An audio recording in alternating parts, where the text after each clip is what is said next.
Assalamualaikum warahmatullahi ta'ala wabarakatuh. Innal hamdalillah nahmaduhu wa nasta'dihi wa nastaghfiruh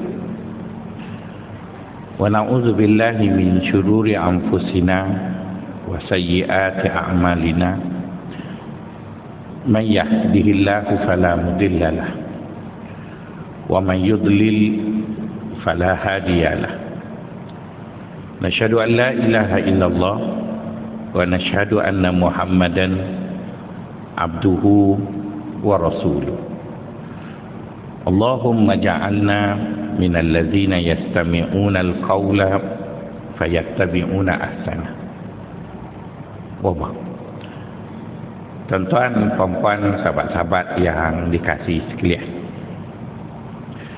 dalam hidup kita, tuan-tuan, ada kala kita selalu kecewa. Kita mahu sesuatu perkara lain pula yang berlaku.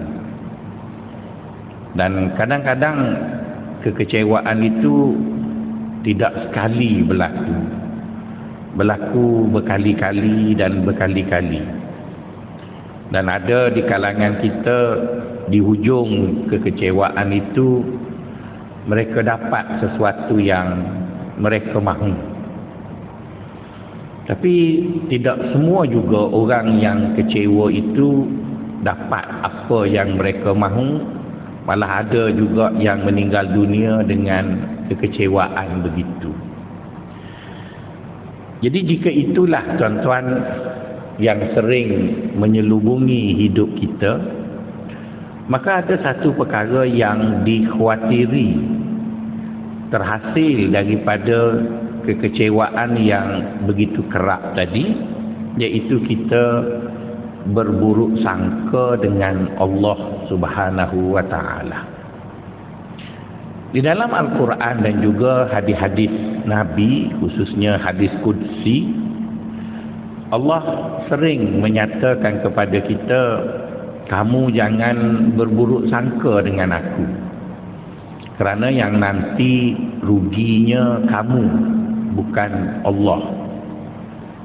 Misalnya Allah sebut dalam Al-Quran, wala tazunnuna billahi zununa, jangan kamu bermacam-macam sangkaan kamu terhadap Allah. Maksudnya, kamu hanya boleh berbaik sangka dengan Allah. Selain daripada itu, sangkaan yang lain daripada sangkaan yang baik akan menyebabkan kamu yang rugi. Mungkin kalau kita selalu dapat apa yang kita nak, tak timbul masalah kita buruk sangka dengan Tuhan.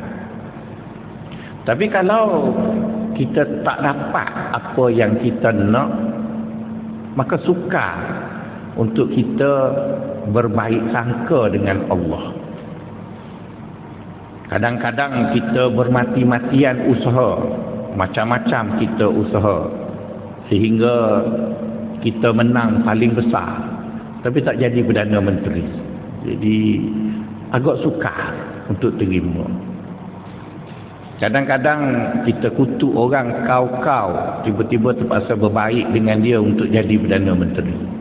Jadi bermaksud, tuan-tuan, dalam hidup ini, lain yang kita bayang, lain pula yang berlaku. Lain yang kita sangka, lain pula yang berlaku. Tak terfikir, tuan-tuan, bahawa orang yang mewakili benua yang semuanya orang kulit putih, tiba-tiba pemainnya semua hitam. Orang yang mewakili benua orang kulit hitam, pemainnya semua putih, tuan-tuan. Jadi dalam hidup ni banyak benda yang kita pun dah tak faham. Jadi bila kita berdepan dengan situasi itu, maka dikhawatiri sangat kita akan berburuk sangka dengan Allah. Sedangkan Allah menyebut awal-awal lagi, wala tazunnuna billahi zununa. Jangan kamu bersangka buruk dengan aku. Dalam sepotong hadis qudsi, Allah berfirman dengan begitu tegas menyatakan sikapnya terhadap kita. Kata Allah, ana inda dhanni abdi bi. Aku mengikut sangkaan hambaku terhadap aku. Jika dia menyangka aku akan bertindak baik terhadapnya, maka beruntunglah dia. Jika dia menyangka aku akan bertindak buruk terhadapnya, malang dan rugilah dia. Jadi oleh kerana itu sikap Allah dengan kita, tuan-tuan, dilarang kita berburuk sangka terhadap dia, dan dia dengan tegas menyatakan kepada kita bahawa dia berinteraksi dengan kita berasaskan sangkaan kita terhadap dia. Jadi tuan-tuan, jika itulah pattern Allah berinteraksi dengan kita, dan kita pula berdepan dengan kekecewaan, apakah jalan penyelesaian kepada perkara itu? Kita kecewa, dia tak beri kita buruk sangka dengan dia. Ada satu jalan keluar dicadangkan kepada kita supaya kita boleh berdepan dengan kekecewaan dengan hati yang terbuka, dan dalam masa yang sama kita tidak berburuk sangka dengan Allah. Jalan keluar itu dicadangkan sendiri oleh Allah kepada kita bagi menangani kemelut itu. Cadangannya adalah kita diminta supaya berharap kepada dia. Perkataan berharap kepada Allah itu disebut dalam Al-Quran dengan perkataan ar-raja'u. Perkataan itu disebut dengan perkataan ar-raja'u. Terjemah dalam bahasa kita ialah harapan. Tapi bukanlah pakatan harapan, dia harapan sahaja, tuan-tuan.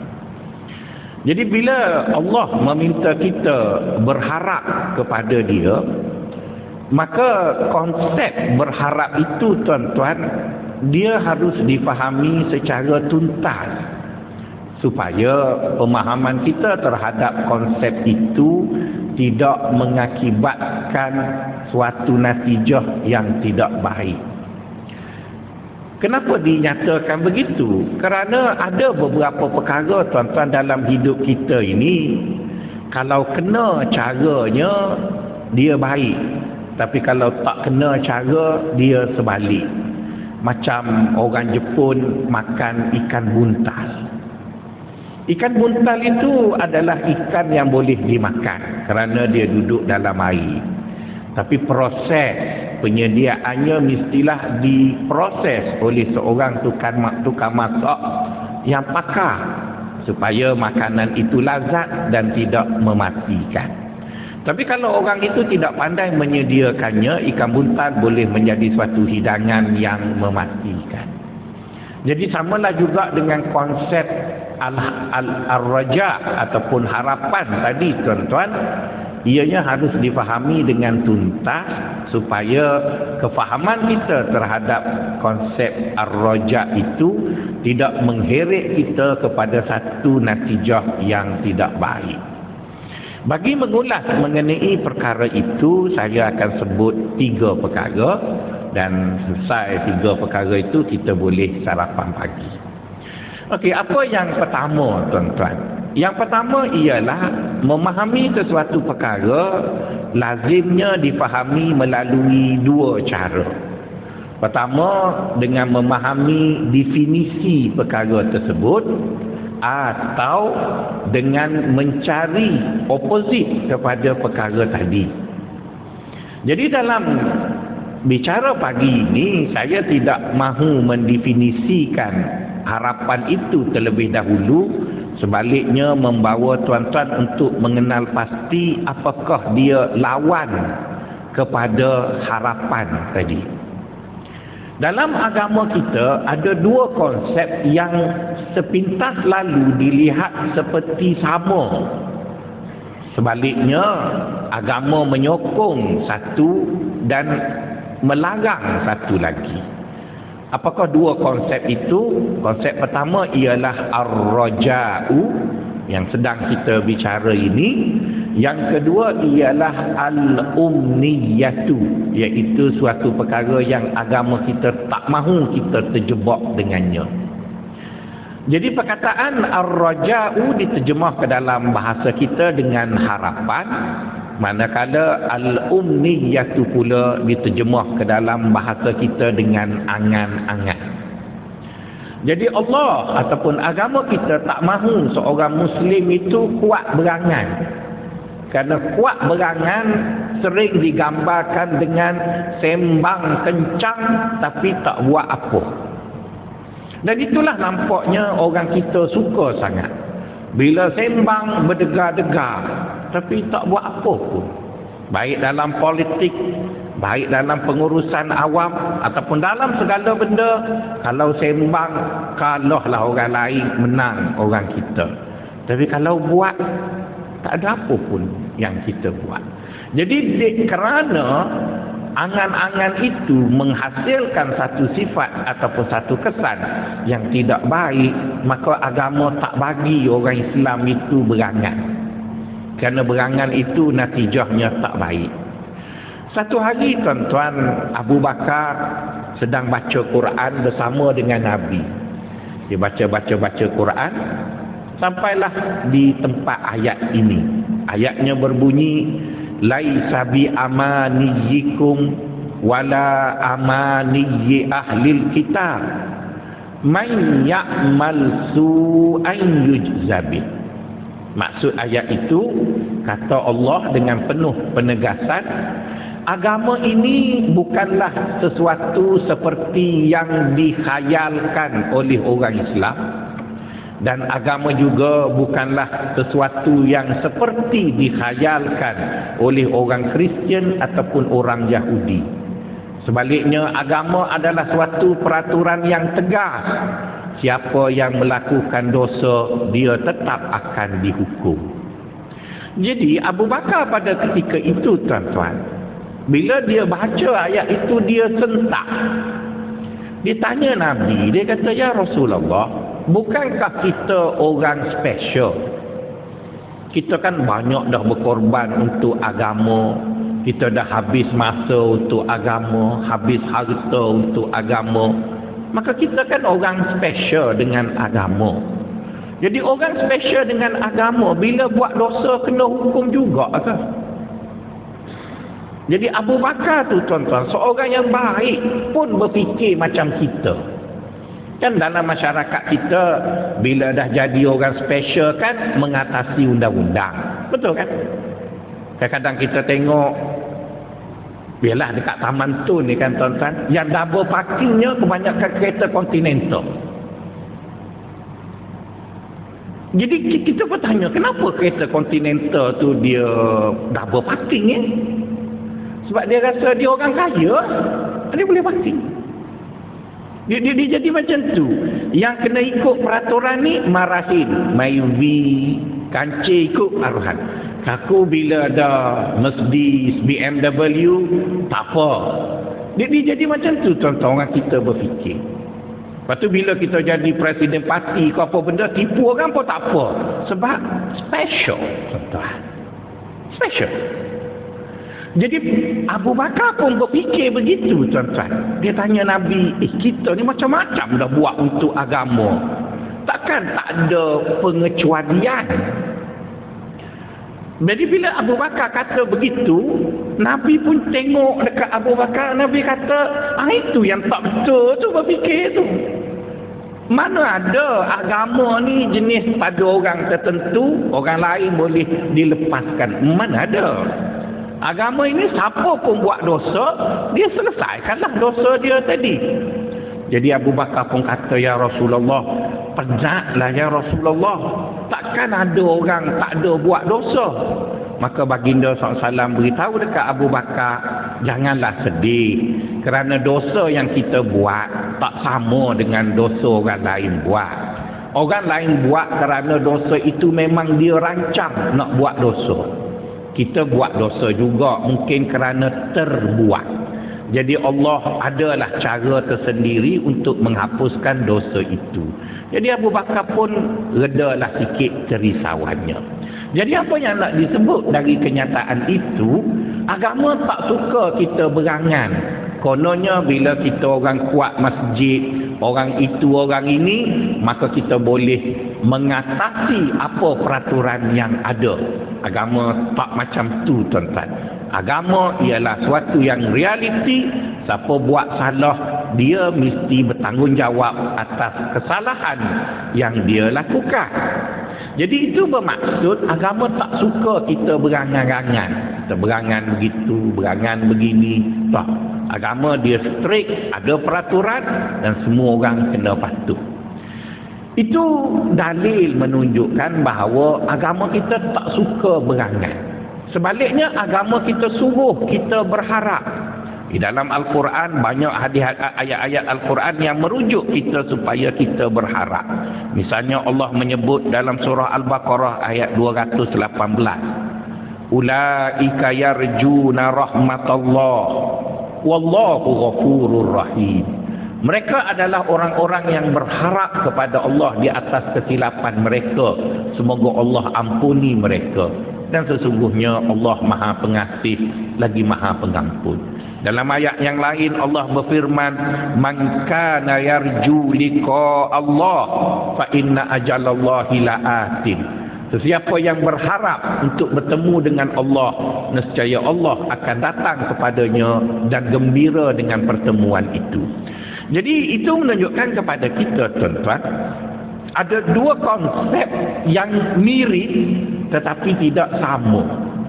Jadi sekarang untuk membezakan apa yang dimaksudkan dengan harap dan apa yang dimaksudkan dengan angan-angan, Ibnul Qayyim Al-Jauziyah dalam kitabnya Madarij As-Salikin mengatakan, beza di antara harap dengan angan-angan itu ada satu.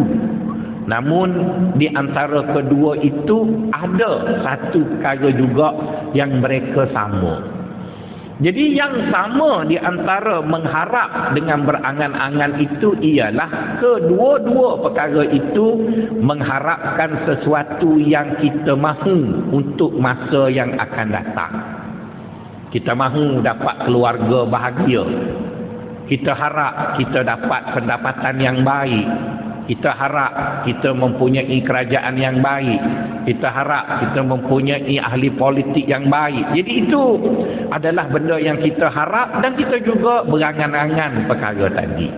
Cuma yang bezanya apabila kita berangan, selepas mana kita pasang angan-angan, kita pun ambil tangan letak atas dahi. Lepas tu kita pun khayal. Kita tak buat apa. Kita hanya berkhayal begitu. Tapi kalau berharap, ianya disertai dengan usaha yang tuntas. Kita buat itu, buat ini, buat itu, selari dengan apa yang kita harapkan tadi. Jadi tuan-tuan, di situ dapatlah kita faham bahawa berharap itu lebih praktikal daripada berangan. Kerana berangan ialah melakarkan sesuatu yang indah untuk masa hadapan tetapi tak buat apa. Sebaliknya, berharap ialah melakar sesuatu yang kita kehendaki ataupun apa yang kita bayangkan, kita sertai juga dengan usaha untuk mendapat apa yang kita lakarkan tadi. Jadi tuan-tuan, apabila kita dah faham begitu, maka kita pun mula berharap. Kerana harapan itulah yang digesa oleh agama. Kita pun berharap. Kita pun berharap. Semasa kita berharap dan mana harapan kita itu disertai dengan usaha yang konkret, lama kelamaan harapan kita itu menjadi tekad yang jitu. Kita nak juga macam mana pun apa yang kita nak tadi. Jadi di kala itu tuan-tuan, apabila tuan-tuan telah melakar satu perkara yang tuan-tuan inginkan, kemudian diikuti dengan usaha yang bersungguh-sungguh, maka pada ketika itu dikhawatiri berlaku satu perkara yang menakutkan pula. Apa dia? Iaitu bertembung dengan kehendak Allah. Maka sebab itulah Syekh Ibrahim Al-Harawi dalam kitabnya Manazil As-Sairi mengatakan ar-raja, iaitu harapan, adalah suatu perkara yang sering berlaku pertembungan di antara harapannya itu, namun ianya disokong oleh pasangannya yang saling mengimbangi. Apa benda ya dia nak cakap itu? Seolah-olah Tuan Syekh mendefinisikan harapan itu dengan dua komponen. Komponen pertama, harapan itu bermaksud di dalamnya ada dua benda yang saling bertentangan. Dan kita perlu menyelesaikan dua perkara yang bertentangan ini, kerana jika tidak diselesaikan, dia menghasilkan satu perkara yang tak baik, iaitu buruk sangka dengan Allah tadi. Jadi tuan-tuan, bagaimana nak memahami pertentangan itu? Pertentangan itu berpunca dari tiga perkara. Oleh kerana tiga perkara ini ada pada kita, maka kita akan bertembung dengan Allah. Perkara yang pertama tuan-tuan, Allah ada memberi sedikit kuasa kepada kita, tapi kuasa itu tidaklah begitu besar, tetapi diberi sedikit pada kita.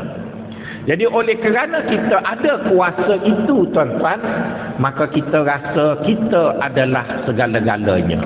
Kenapa tidak? Di barat ada banyak falsafah yang mengatakan bahawa manusialah adalah pusat kepada segala-galanya.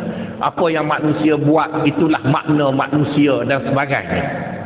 Jadi Allah ada beri pada kita satu perkara, iaitu kita boleh memilih.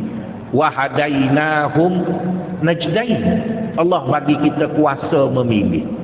Apabila kita ada kuasa memilih tuan-tuan, kita merasakan bahawa kita mempunyai kuasa sebesar-besarnya, kononnya sebab kita boleh memilih. Sedangkan kita terlupa bahawa orang yang memberi kuasa kepada kita untuk memilih itu, dia lebih tahu dan lebih pandai daripada kita. Maka sebab itu kita sering tertipu dengan kuasa memilih. Maka orang yang lebih cerdik dari kita telah memberi kita untuk memilih, tetapi dalam memilih kita tak ada pilihan melainkan itu yang harus kita pilih.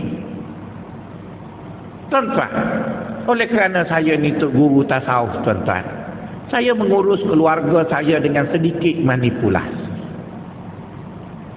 Kita belajar tasawuf kan, orang sufi kata Allah bagi kita kuasa memilih, tetapi dia tidak bagi kita kuasa pilih secara mutlak. Saya tak ada duit sangat, tapi adalah duit sikit. Bila saya ajak anak-anak saya pergi shopping, saya tanya dia, nak pergi mana? Wah, dia kata akhir tahun baba kita pergi Sogo. Boleh. Mesti dia seronok sebab ayahnya bawa dia pergi shopping dekat Sogo. Moknya pun seronok. Jadi saya kata boleh, dia pun happy. Tapi bila nak turun kereta, saya kata limit seorang anak 300, mok 1000. Dia boleh memilih, tapi memilih dengan 300 sajalah. Jadi pergi Sogo, 2 item, kadang-kadang dah lebih 300. Terpaksa bayar duit sendiri. Akhirnya anak saya merontok. Dia kata tak seronoklah shopping dengan ayah. Asyik limit. Pergi tempat shopping besar tapi limit. Saya kata boleh, tak apa limit. Dia pun seronok sangat sebab dah boleh shopping tanpa limit. Maka saya pun bawa anak saya dekat DIY. Bila pergi ke DIY, saya kata kamu belilah apa yang kamu nak beli, unlimited budget. Wah, dia pun seronoklah sebab dia unlimited. Tapi dia beli itu pun tak lebih RM300 juga, tuan-tuan. Jadi bermaksud tuan-tuan, dalam hidup ini memang kita diberi kuasa memilih. Tapi yang ke atas sana tuan-tuan, dia tak bagi kita mutlak. Dia bagi kita begitu. Seperti mana pilihan raya yang lepas. Betul kan?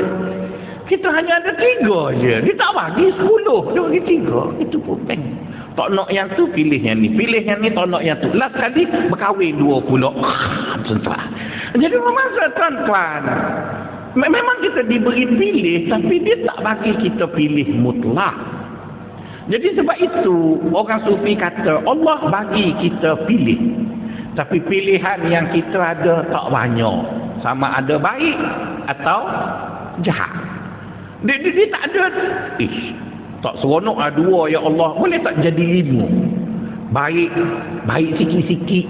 Separuh baik. Baik sekejap, jahat sekejap. Mana ada tuan-tuan? Dia ada baik, itu jahat.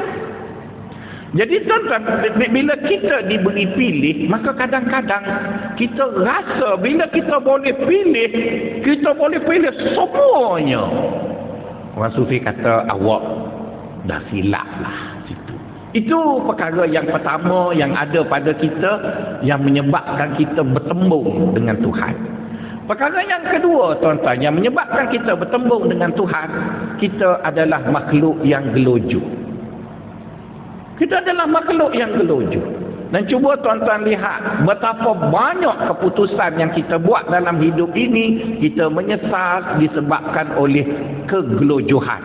Dan berapa ramai juru jual telah menggunakan kegelojohan kita itu untuk menjual barang mereka.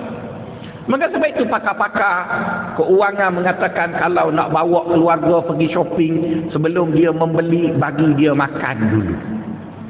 Sebab bila dia dah makan, dia kenyang, maka dia kurang nak membeli tadi, tuan-tuan.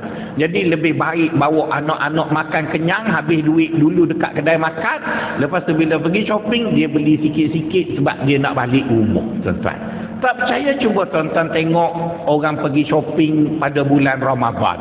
Dia beli macam-macam seolah-olah perut dia tu dinosaur, tuan-tuan. Balik rumah yang banyak makannya ialah tong sampah, anak angkat dia, tuan-tuan.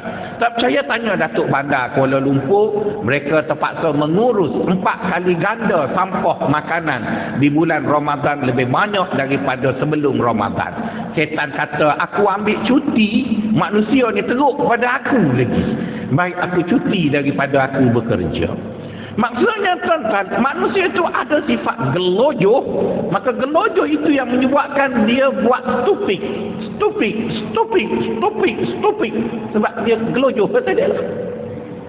Jadi oleh kerana kita satu ada keperasanan, kita diberi sikit untuk memilih, kita rasa kita hebat sangat. Yang kedua, kita gelojoh. Itu nombor 2. Yang nombor 3-nya, tuan-tuan, pengetahuan kita tentang sesuatu amat terbatas.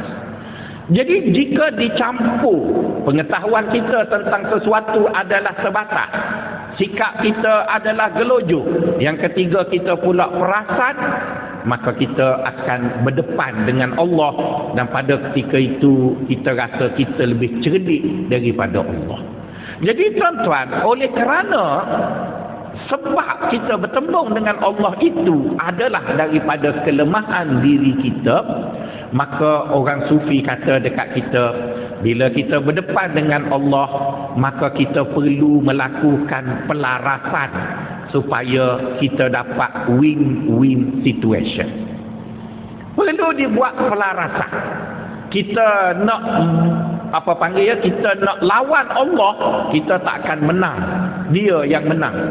Kita tak lawan dia, kita ada ego kita tersendiri. Jadi macam mana nak menyelesaikan masalah itu?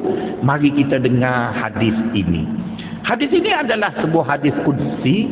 Kalau saya cakap bahasa Melayu terus, tuan-tuan tak nampak hebat sangat hadis tu. Orang Kelantan kata tak goh sangat ataupun tak gedebe sangat. Saya baca Arab dulu, lepas tu saya terjemah. Okey, Arabnya sebut begini. Allah kata kepada kita, dia beritahu dengan begitu tegas, seperti tegasnya dia berbicara mengenai diri dia dalam surah Tabarakallazi biyadihil mulk setiap kali kita nak tidur. Apa kata Allah dalam hadis itu? Abdi anta turid wa ana urid. Fa iza turidu bima la uridu walan tajida ma turidu li annani ma uridu. Fa iza tajida ma turidu li annahu uridu. Faltakun ma turidu bima uridu li annaka satajida kullama turidu li annani uridu. Maksudnya kata Allah, wahai hamba-hambaku. Seolah-olah dia nak beritahu, aku ni Tuhan, engkau tu hamba. Tak ada kelas langsung. Aku Tuhan. Maka dia pun cakap, dalam hidup ini, wahai hambaku, engkau nak sesuatu. Kan kita pilih lagi. Engkau nak sesuatu. Aku pun nak sesuatu juga. Engkau nak sesuatu, aku pun nak sesuatu juga.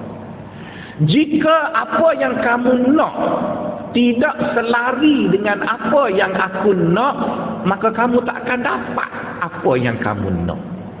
Jika kamu dapat apa yang kamu nak, itu bermakna ianya berkebetulan sama dengan apa yang aku nak.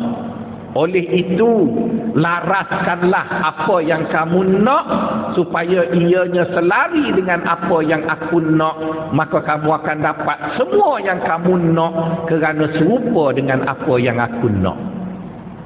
Wah, gedebe sungguh. Dia cakap direct, tuan-tuan. Dia bagi kata dua. Mu nak lawan aku, silakan. Mu nak ikut aku. Mu lawan aku, mu tak dapat apa-apa. Tapi kalau kau laraskan apa yang kamu nak supaya selari dengan apa yang aku nak, engkau dapat semua yang kamu nak. Jadi sekarang kita memang ada pilihan, tuan-tuan, tapi kita tak ada pilihan banyak. Kita hanya ada dua pilihan. Lawan Tuhan ataupun laraskan kehendak kita dengan Tuhan. Kedua-duanya. Kalau tuan-tuan rasa tuan-tuan seorang yang kuat tekadnya, apa ustaz, Tuhan-Tuhan apa? Kita yang menentukan nasib kita. Maka saya akan kata, silakan. Silakan. Lawanlah. Siapa marah? Tapi sepanjang kita lihat manusia yang ada di bumi ini, orang yang lawan Tuhan, semua tak menang. Menang dia juga. Jadi kalau kita dah tahu lawan Tuhan tu tak menang kita, bodoh sangatlah kita pergi lawan Tuhan juga. Jadi yang paling baik yang kita kononnya ada pilihan tapi sebenarnya tak ada pilihan, iaitu kita laraskan apa yang kita nak supaya selari dengan apa yang Allah Ta'ala nak. Jadi bila kita laraskan apa yang kita nak selari dengan apa yang Allah Ta'ala nak, kita beruntung di mana kita akan dapat semua yang kita nak. Tapi bukan kerana kita nak, kerana apa yang kita nak itu selari dengan apa yang Allah Ta'ala nak. Jadi tuan-tuan, siapa yang lebih bahagia? Sedikit egonya ditekan untuk dia laraskan dengan Tuhan, tetapi dia untung dapat semua yang dia nak. Dengan kita mempertahankan ego kita, kita tak mau terima Tuhan, kita lawan dia, tapi kita tak dapat satu pun daripada apa yang kita nak. Jadi kalau tanya saya memilih untuk melaraskan tadi kerana kita lebih beruntung. Jadi bila kita nak melaras itu kan tuan-tuan, maka timbul persoalan. Nak buat macam mana ustaz supaya kita boleh laraskan? Jadi untuk kita melaraskan apa yang kita mahu dalam hidup ini, apa yang kita harap dalam hidup ini, tuan-tuan, hendaklah dilakukan 3 perkara. Jadi bila kita lakukan 3 perkara ini, tuan-tuan, kita akan rasa semua yang kita nak dalam hidup ini Allah beri, dan pada ketika itu kita rasa cukup bahagia di dunia dan juga di akhirat. Okey tuan-tuan, apa 3 perkara tersebut? Perkara pertama ialah kita hendaklah melihat kepada asas pertimbangan. Lihat kepada asas pertimbangan. Ketika mana kita melakar harapan kita, apa asas pertimbangan kita? Apa asas pertimbangan kita? Asas pertimbangan kita bila kita nak lakar sesuatu yang kita nak, pertimbangannya ada 2. Satu, kita rasa perkara itu baik. Kita rasa. Kan? Kita rasa. Bukan kita yakin, kita rasa. Kalau guna perkataan yang amat berhormat Perdana Menteri, kita bayangkan. Kita bayang je lah.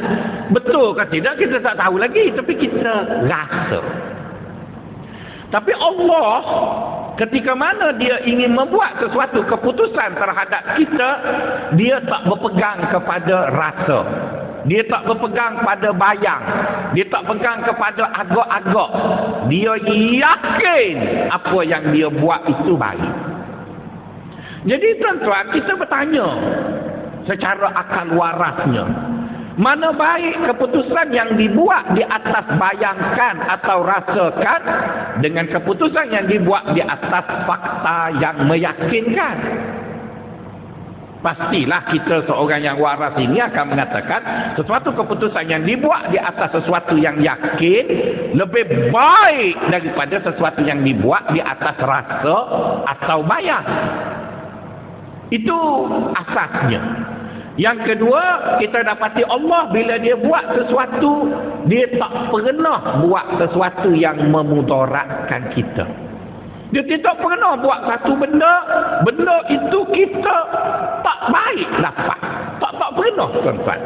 Tapi kita, banyak benda yang kita buat, kita menyesal sebab kita buat. Ada disebut dalam kitab tasawuf mengatakan, setiap pagi anggota tubuh kita selalu pesan dekat lidah, lidah, engkau jangan cakap banyaklah, engkau senang duduk dalam mulut air condition, cuma sikit sebanyak je busuk. Aku letih, tuan-tuan. Kita dalam sehari ni letih sebab mulut kita lah yang bercakap, tuan-tuan. Dia sanggup nak pergi sana, sanggup nak buat itu, sanggup nak buat ini. Lidah dia tak buat apa, dia duduk dalam je. Dia plop, dia duduk diam. Yang kena buatnya tangan, kaki, letih. Semua orang letih disebabkan cakap tadi.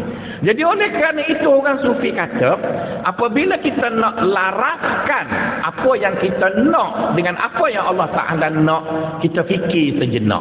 Allah itu pernah dah buat satu keputusan kepada kita yang mana keputusan itu memusnahkan kita. Tak ada sesat. Tak ada satu pun dalam rekod Allah pernah buat keputusan dia tersilap buat. Tapi manusia ada, tuan-tuan.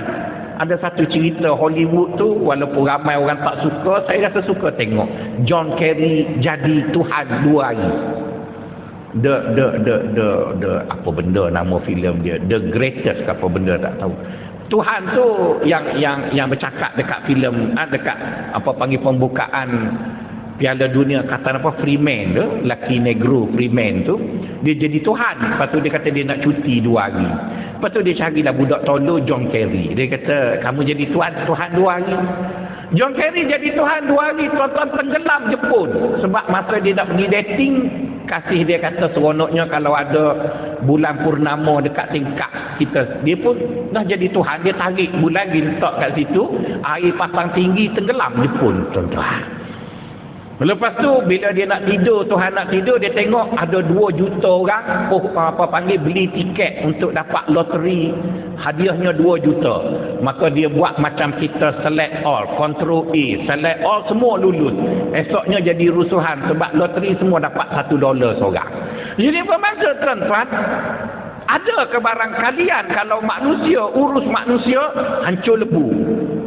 Tapi Allah Subhanahu Wa Taala tak pernah, tuan-tuan, dia buat satu keputusan untuk kita menyesal sampai mati kerana keputusan itu. Dia tak pernah buat, tak ada rekod pun. Tapi berapa banyak keputusan yang kita buat dalam hidup kita menyesal sampai mati. Kita beli kasut kadang-kadang menyesal, beli kereta menyesal, kahwin pun menyesal. Sehingga sebab itu kadang pernah kita tanya isteri kita, kalau I mati dulu, you nak kahwin lagi ke? Dia kata tobat, tak kahwin dah. Kita ingat dia sayang kita, kita pun tanya dia, kenapa tak nak kahwin? Dah terik kahwin dengan lelaki, tuan-tuan. Maksudnya, tuan-tuan, dalam hidup ni banyak sangat benda yang kita buat, kita silap buat. Jadi oleh kerana itulah kita yang menyebabkan kita silap, kita menyesal. Maka sekarang tuan-tuan nak percaya kat diri tuan-tuan ke tuan-tuan nak percaya kat Allah Subhanahu wa ta'ala? Saya secara personalnya saya yakin Allah akan buat sesuatu yang terbaik untuk saya. Jadi bila bertembung apa yang saya nak dengan Allah, saya akan mengalah sebab dia lebih pasti berbanding apa yang kita fikir, tuan-tuan. Itu perkara yang pertama. Perkara yang kedua, tuan-tuan, apabila kita nak melakarkan masa depan yang kita nak itu, agama menyarankan kepada kita jangan detail sangat. Sebab bila kita lakar secara detail, maka apa yang kita dapat ialah kecewa. Jadi untuk mengelak kita kecewa, kita lakarkan masa apa yang kita nak, masa depan kita tu secara umum je. Mari kita tengok Nabi kita. Nabi kita manusia. Dan dia juga ada harapan. Dia berdepan dengan Allah. Cuba tengok bagaimana dia minta dengan Allah. Dia tak pernah, tuan-tuan, minta dengan Allah detail macam kita minta. Dia hanya minta, ya Allah, berilah aku kesejahteraan hidup di dunia dan di akhirat. Kenapa dia minta umum begitu? Kerana dia nak menyediakan dirinya untuk menerima apa pendetailan dari Allah. Cuba tuan-tuan bayangkan. Saya dulu, masa muda-muda dulu, ialah kita gelak budak kampung pula. Walaupun ustaz bila nak bining mestilah nak cari orang Tina comel, tuan-tuan. Siapa tak nak orang perempuan cantik? Semua nak perempuan cantik. Jadi bila berdoa tu, tuan-tuan, selalulah berdoa detail. Sehingga saya jadi pensyarah, jadi tutor kat Universiti Melaya, dapatlah tawaran belajar ataupun sambung PhD di UK. Dia bagi kat saya 3 bulan tempoh untuk melayakkan.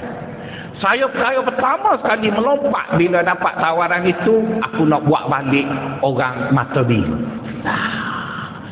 Di UK kan masalah kan macam-macam lah begitu. Belajar bahasa Inggeris 6 kali ambil TOEFL baru lulus.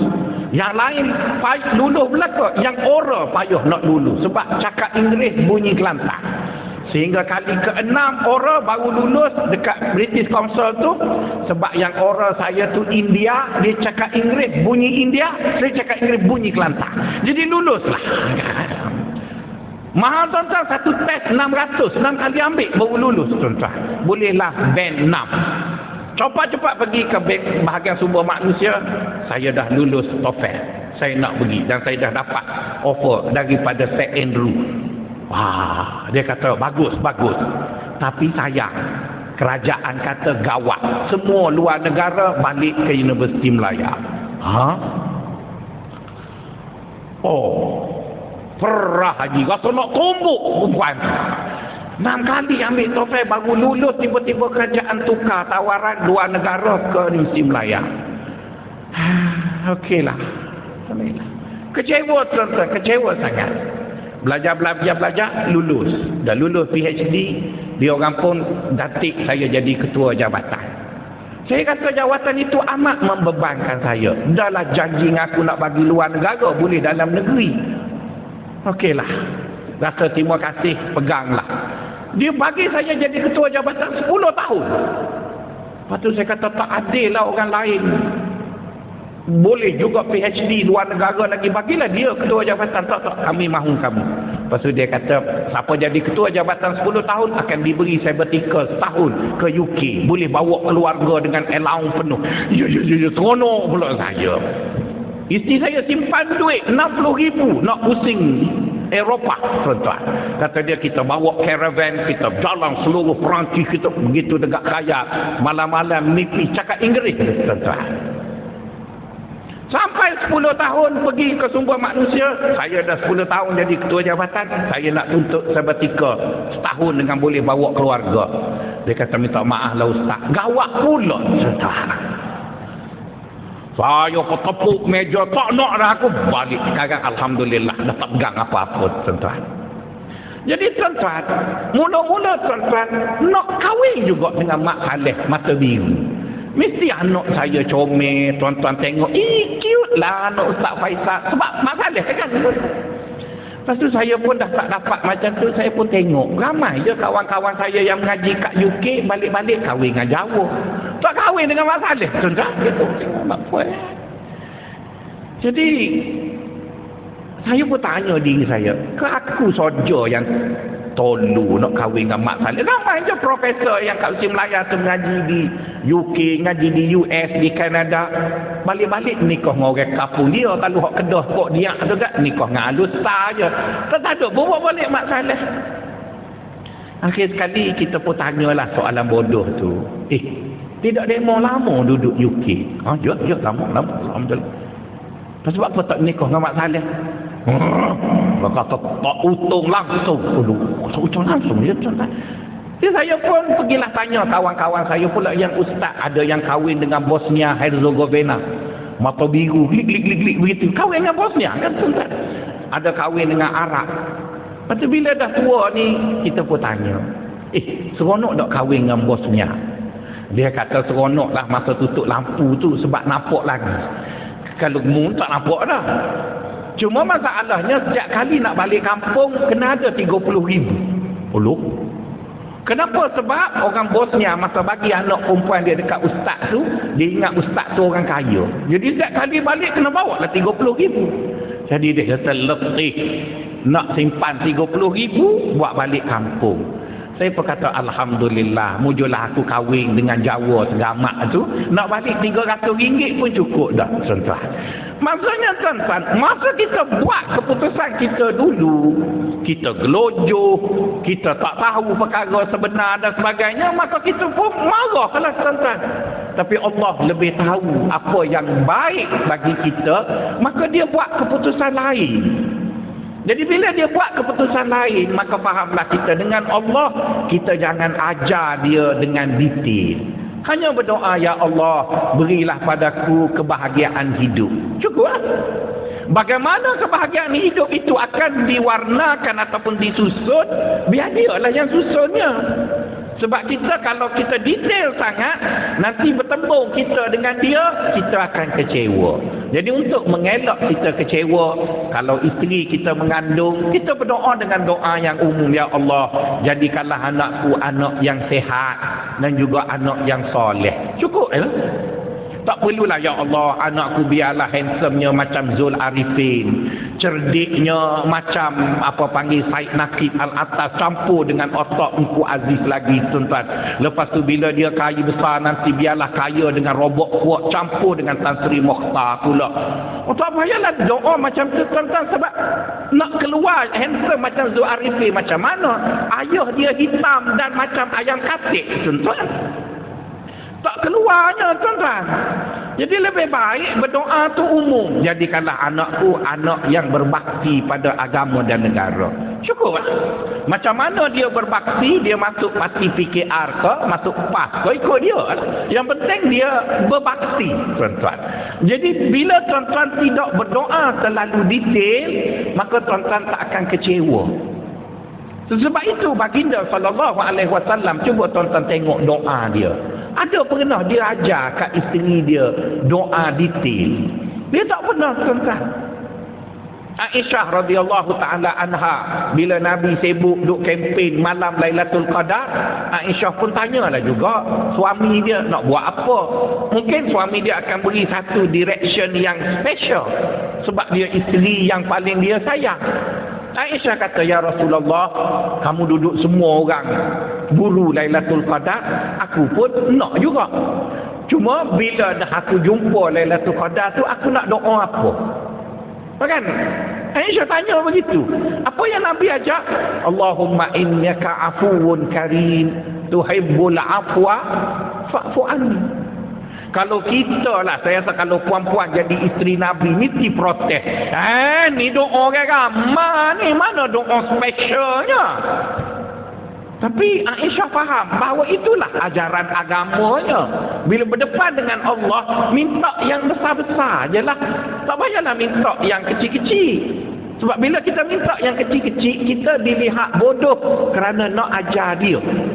Sedangkan dia seorang yang bijak, seorang yang berkuasa dan sebagainya. Jadi Nabi ajar isteri dia, jumpa malam Lailatul Qadar, tak payahlah berdoa supaya dia kekal jadi Nabi, tak ada orang sabotaj tengah jalan, tak payahlah berdoa nak jadi kaya, tak payahlah nak berdoa supaya hilang sakit batu karang. Tak payahnya. Berdoanya, Allahumma innaka afuun karim tuhibbul afwa fa'fu anni. Jadi Aisyah pun faham. Oh, gitu je. Ya. Maka Aisyah pun buatlah benda yang macam tu. Jadi bermaksud tuan-tuan, seolah-olah Nabi kita mengajar kita, apabila kita berdepan dengan Allah, apapun dia yang menang. Jadi oleh kerana dia yang menang, kita mintalah sesuatu yang sifatnya umum dan baik untuk kita. Nanti dia detailkanlah. Bila dia detailkan macam mana pun, kita lebih mudah menerima kerana kita tidak ada bentuk kita yang tersendiri. Itu perkara yang kedua, tuan-tuan, yang disarankan kita buat untuk melaraskan apa yang kita mahu tadi, supaya selari dengan apa yang ditentukan oleh Allah.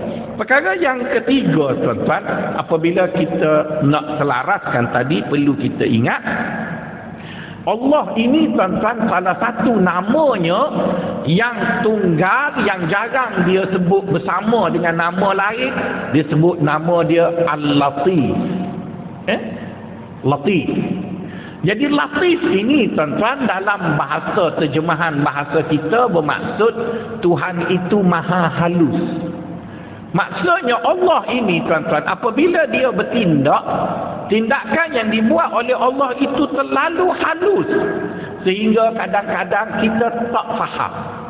Jadi sebab itu bila kita mendapat sesuatu perkara yang pada peringkat awal kita tak faham, kita jangan cepat protes. Tunggu dulu. Mesti ada satu benda yang dia nak beri dekat kita, cuma tindakan itu halus. Tuan-tuan pernah tengok tak ada seni orang melukis? Orang tu mesti pakar dalam bidang lukisan. Di mana saya pun tengok dekat YouTube lah. Dia melukis menggunakan pasir, tuan-tuan. Dia lukis guna pasir. Kemudian ada lagi pakar yang dia melukis terbalik, tuan-tuan. Bila dia lukis tu, kita tengok cara dia lukis, kita tak faham. Dia nak lukis apa Tapi bila dia dah siap lukis, dia pusing gambar tu, kita tepuk tangan. Itu baru manusia, tuan-tuan. Di mana lazimnya kalau kita melukis, kita lukis dari atas ke bawah. Sebab kita biasa macam tu. Tapi bila orang tu pakar, dia terbalik kan, dia lukis dari bawah ke atas, tuan-tuan. Yang atas duduk bawah. Jadi kerana masa kita selalu tengok dari atas ke bawah, maka kita kata apa dia ni, lukis apa tak tahu, tak ada motif, tak ada apa. Kita kutuk dia. Sedangkan dia bukan begitu. Bila dah siap, dia pusing balik. Wah, gambar Nelson Mandela, gambar seekor singa dan sebagainya lah. Tapi cara dia melukis terbalik, itu manusia je tu, tuan-tuan. Pun kita tak faham dah, apatah lagi Allah Subhanahu wa ta'ala. Jadi bila dia kata dia Al-Latif, maksudnya bila dia buat sesuatu, maka banyak pattern benda dia buat. Ada dia buat begini, ada dia buat begini, ada dia buat begini. Maka tugas kita adalah cuba bersabar terlebih dahulu dan mencari apakah sebenar yang dia inginkan daripada apa yang dia telah lakukan untuk kita. Jadi itu kata Syekh Ibrahim Al-Harawi yang dihurai oleh Syekh Ibnul Qayyim Al-Jauziyah dalam kedua-dua kitab mereka tadi, mengenai apa yang perlu kita lakukan bagi melaraskan apa yang kita nak dengan apa yang Allah Ta'ala nak. Jadi oleh kerana tuan-tuan pun dah faham, maka saya pun dah tak risau tuan-tuan akan buruk sangka dengan Allah, maka bolehlah kita ambil sarapan. Jangan lupa makan ubat. Assalamualaikum warahmatullahi wabarakatuh.